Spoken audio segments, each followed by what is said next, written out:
नारद जी को एक श्राप था। नारद जी को श्राप क्या था? नारद जी को प्रजापति दक्ष ने यह श्राप दिया था कि जितने समय में एक गाय दुही जाती है, मतलब गाय का दूध लगाया जाता है, जितने समय में, उतने समय से अधिक समय आप किसी स्थान पर नहीं रुक पाएंगे। नारद जी को यह श्राप इसलिए दिया, प्रजापति दक्ष के बेटे हुए तो नारद जी जैसे ही बेटा होता और नारद जी उनके घर पहुंच जाते और पहुंच के बेटे को कुछ ऐसा पाठ पढ़ा देते कि वो जंगल चला जाता, वैराग्य धारण करता और कभी नहीं लौटता।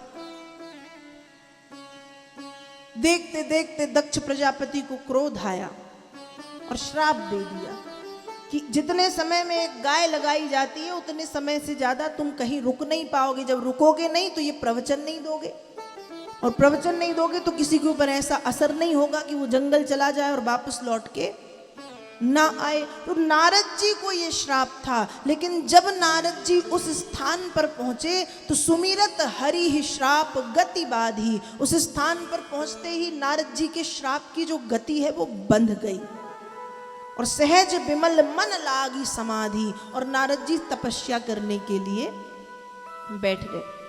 ध्यान रखिएगा, इस दुनिया में ऐसा कोई व्यक्ति नहीं है जो किसी भी श्राप से पीड़ित ना हो।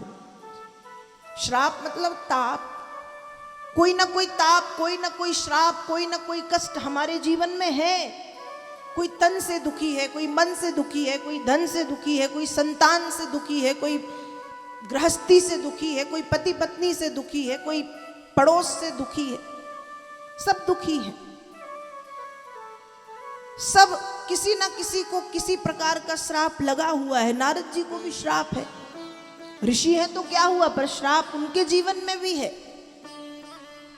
लेकिन जब व्यक्ति की प्रीति, व्यक्ति का प्रेम भगवान के चरणों में हो जाता है तो उसका बड़े से बड़ा ताप और बड़े से बड़ा श्राप अपने आप कट जाता है।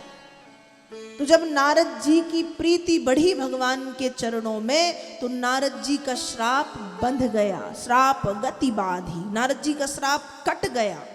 तो जब भगवान की कृपा जीव के ऊपर होती है, या जब भगवान हरि चरण और हरि शरण में पहुंच जाता है,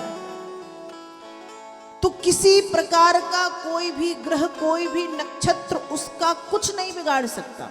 सूरज मंगल भौम भृगु सुत बुध अरु गुरु बरदायक तेरो, राहु केतु की नाही गम्यता, शुक्र शनिचर हो तहु चेरो, कब जानकी नाथ सहाय करे तब कौन बिगाड़ करे नर तेरो।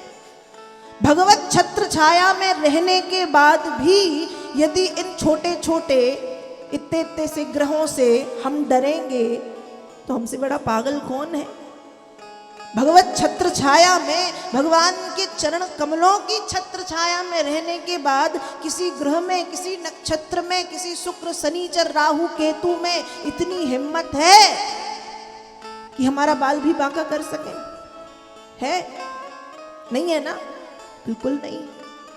इसलिए ग्रहों के चक्कर में बहुत ज्यादा मत पड़िएगा। ज्योतिष शास्त्र है, ग्रह नक्षत्र का असर व्यक्ति के जीवन पर पड़ता है।